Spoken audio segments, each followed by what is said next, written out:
이제 12 아들들을 향한 아버지 야곱의 축복이 펼쳐집니다. 보다 정확하게 말한다면 야곱의 아들들에 대한 예언의 말씀이 펼쳐집니다. 이 순간에는 이제 야곱의 모습은 선지자와 같습니다.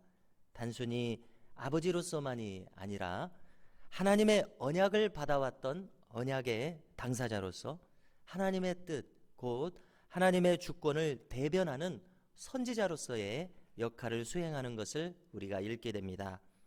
그는 먼저 장자인 르우벤에 대해서 말합니다. 르우벤은 장자입니다. 그래서 야곱의 능력이 시작되는 그와 같은 높은 위상을 가집니다. 그가 장자로서 명예가 드높습니다. 능력이 탁월합니다. 그런데 그것이 그를 교만하게 했었는지 우리가 물음을 던지게 됩니다. 이 르우벤은 큰 과실을 범했습니다. 여기서 물이 끓는 것과 같다 이렇게 표현하지 않았습니까? 그것은 물이 끓어서 넘치는 모양을 표현한 것입니다. 거센 파도가 해안을 넘쳐 오릅니다. 홍수가 뚝을 넘어서 넘쳐납니다. 이런 것처럼 그는 아버지의 침상을 범해 올랐습니다. 아버지의 소실인 비라를 그는 범했습니다.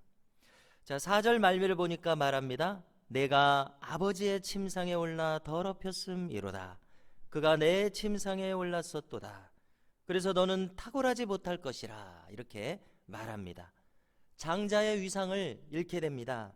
참으로 안타까운 일입니다. 왜 그렇습니까? 아버지에게 돌이킬 수 없는 상처를 주었기 때문에 그랬습니다.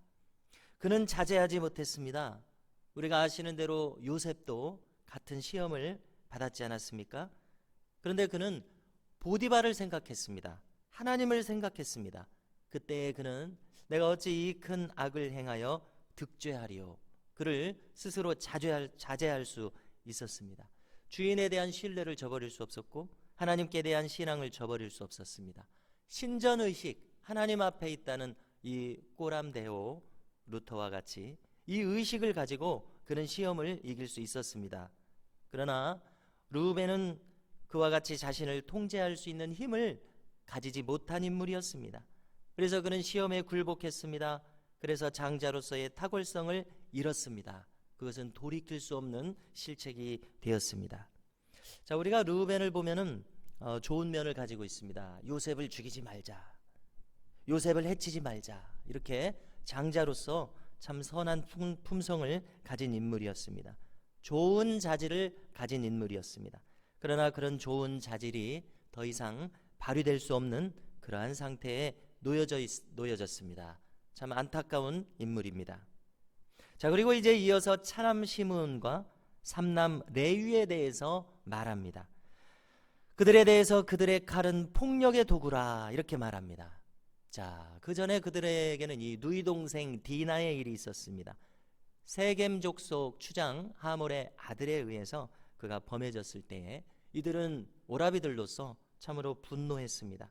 그런데 그들의 보복은 과도한 것이었습니다.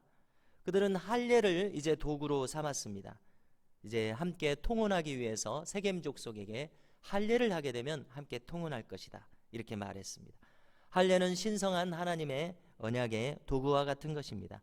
그런데 세겜 족속이 할례를 받음으로 힘을 쓰지 못하도록 이것을 함정으로 만들어 놓고 그들을 도륙했습니다. 과도한 보복과 폭력을 가했습니다. 이 사태를 두고서 야곱은 큰 충격을 받았습니다. 그래서 그는 아직도 그것을 마음에 두고서 6절과 같이 말합니다. 이스라엘 민족 전체를 향한 소원과 기도가 되고 있습니다. 내 혼아 그들의 모의에 상관하지 말지어다. 내 영광아 그들의 집회에 참여하지 말지어다. 그들이 그들의 분노대로 사람을 죽이고 그들의 혈기대로 소의 발목 힘줄을 끊었음이로다. 이렇게 말하면서요 7절을 보니까 그 노여움이 혹독하니 저주를 받을 것이요 분기가 맹렬하니 저주를 받을 것이라. 내가 그들을 야곱 중에서 나누며 이스라엘 중에서 흩으리로다. 이렇게 말합니다. 이 예언과 같이 이루어졌습니다. 우리가 이제 장차 여호수아 시대의 가나안 땅을 분배받을 때에 시몬 지파는 이제 유다 지파의 정착지 안에 포함되는 작은 부분만을 물려받게 됩니다. 그리고 이제 나중에 이 이스라엘 역사에 있어서 유다 지파에 흡수되어서 그 흔적이 사라져 버리는 것을 보게 됩니다. 자, 이제 이스라엘 12지파의 사진을 한번 검색해서 보십시오. 그러면 시므온 지파가 그렇게 유다 지파 안에 들어와 있는 것을 볼 수가 있습니다. 그리고 이 같은 예언대로 레위 지파는 어떻게 됩니까? 제사장 지파가 되어서 나중에 자신들의 땅을 분배받지 않는 대신에 이스라엘의 48개 성읍에 흩어지게 됩니다. 야곱의 예언이 성취된 것으로 이해가 됩니다. 자, 그런데 여기서 한 가지를 거론하고자 합니다. 우리는 여기서 항상 하나님께서 우리를 대하시는 것에 있어서 양면성을 생각해야 할 그런 필요성이 있습니다. 그들이 이스라엘 48성읍에 흩어진 것은 예언이 성취되고 그것이 그 저주가 임해서이기도 하지만 동시에 다른 양면 중에 하나는 하나님의 은총을 받은 측면도 있다는 것을 고려해 보고자 합니다. 그들이 은총을 받았다는 것은 제사장의 지파가 된 것을 통해서 생각해 보게 됩니다. 제사장은 무엇입니까? 이스라엘 민족 안에서 이제 율법을 보존하는 사명입니다. 율법을 보존하고 그것을 전하는 사명입니다. 그것을 받은 것을 보아서 이들에게 은총이 임했다고 생각하는 것입니다. 자, 모세와 아론이 레위 지파입니다. 우리가 이제 랍비들이 구약 성경을 주석한 것 중에 한 가지 종류를 미드라시라고 합니다.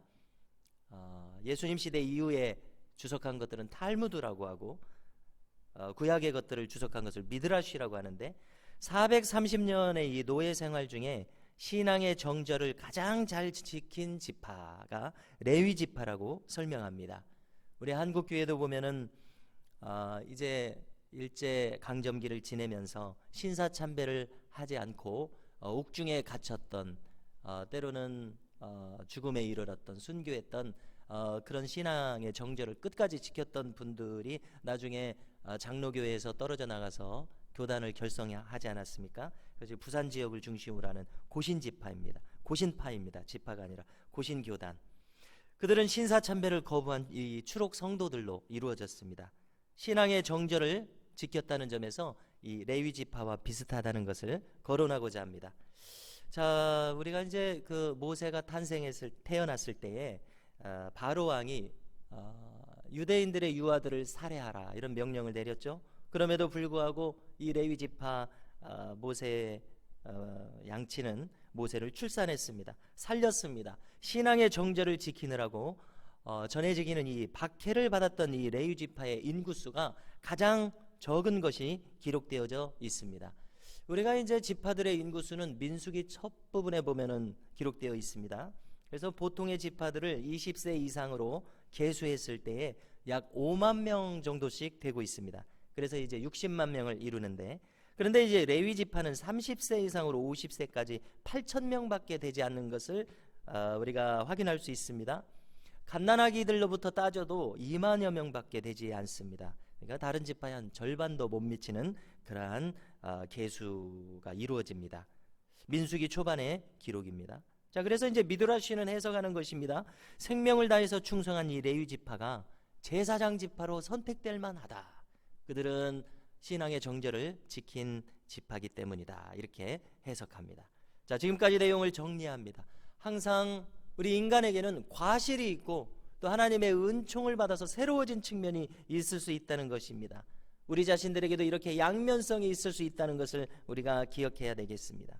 때때로 우리가 이 긴 인생길에서 잘못된 선택을 할 수도 있습니다. 그러나 우리가 어떻게 회개하고 어떻게 반응하느냐에 따라서 또한 우리의 인생길은 달라질 수 있다는 것입니다. 자, 이제 유다에 대한 축복이 8절에서부터 나옵니다. 우리가 이제 창세기 후반에서 유다를 살펴보게 되면은 그는 이제 회개해서 새롭게 된 인물로 그려지고 찬사를 받고 있습니다. 자, 야곱이 말합니다. 너는 내 형제의 찬송이 될지라. 자, 이게 무슨 말입니까? 풀어서 말한다면 너희 형제들이 이제 너를 찬송하게 될 것이다, 이런 뜻입니다. 이것은 무엇을 말합니까? 장차 유다 지파가 왕족이 될 것을 가리킵니다. 다윗이 유다 지파이지 않습니까? 예수님께서 유다 지파입니다. 가장 강력한 지파가 될 것이라고 예언하는 내용이 나오고 있습니다. 그 결정적인 예언이 10절입니다. 10절을 찾으셔서 함께 읽겠습니다. 읽습니다. 규가 유다를 떠나지 아니하며 통치자의 지팡이가 그 발 사이에서 떠나지 아니하기를 실로가 오시기까지 이르리니 그에게 모든 백성이 복종하리로다. 아멘. 자, 여기 이제 성경에 똑같은 히브리 단어를 실로가 오시기까지 이렇게 높임말을 써서 번역한 것이 특이하지 않습니까? 실로라고 하는 것은 샬롬과 그 말뿌리가 똑같아서 평강이라는 뜻입니다. 평화라는 뜻입니다. 평화가 오시리니, 평화가 오리니 이렇게 번역할 수도 있을 텐데 평화가 오시리니 높임말을 썼습니다. 자, 거기서 이것은 무엇입니까? 지난 2000년 동안 성경 해석자들과 설교자들이 이 실로를 예수님으로 해석한 것입니다. 그리스도께서 오실 때까지 이렇게 해석한 것입니다. 그것이 우리 한글 성경에도 반영이 되어서 높임말을 쓰고 있는 재미있는 부분을 우리가 읽고 있습니다.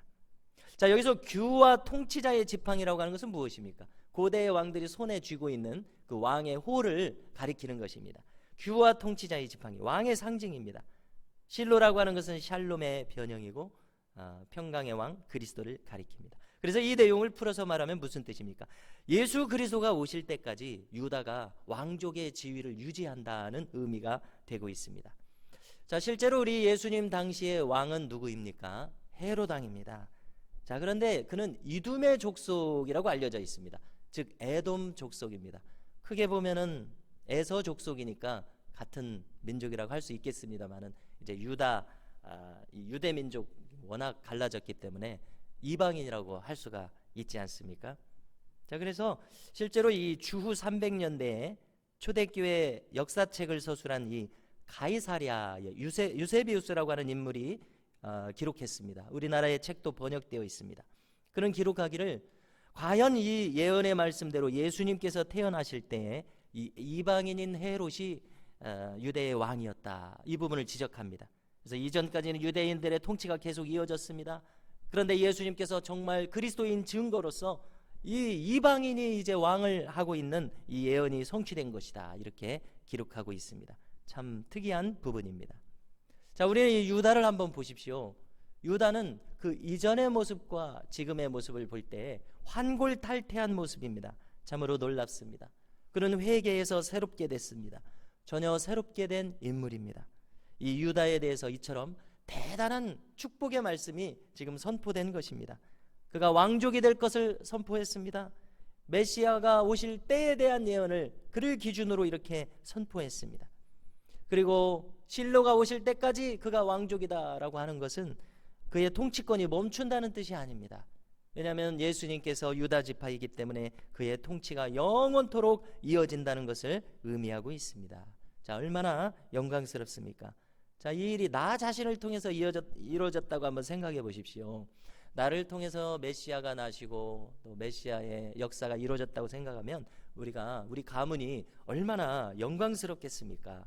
자, 지금 이 유다의 모습이 이처럼 영광스러운 자리에 놓여진 것입니다. 할렐루야. 우리 자신을 생각할 때 우리 자신을 통해서 하나님 나라의 역사가 이루어진다면 우리도 이처럼 놀라운 은혜와 영광 가운데 거하게 되리라는 생각에 이르게 됩니다. 우리 자신을 통해서, 우리의 자녀손들을 통해서, 사랑하시는 몸된 교회를 통해서 하나님의 역사를 이루는 영광스러움이 우리 가운데 있기를 간절히 소망합니다. 네, 우리는 이처럼 유다에 대한 축복의 선포를 통해서 우리 자신도 이렇게 이 축복의 통로가 되고자 하는 소망을 가지게 됩니다. 자, 주님께서는 너희 마음에 소원을 두고 행한다고 말씀하시지 않았습니까? 그처럼 이와 같은 소원을 두고 소망을 이루면서 살아가기를 원하는 복된 우리의 삶이 될 수 있기를 주님의 이름으로 축원합니다.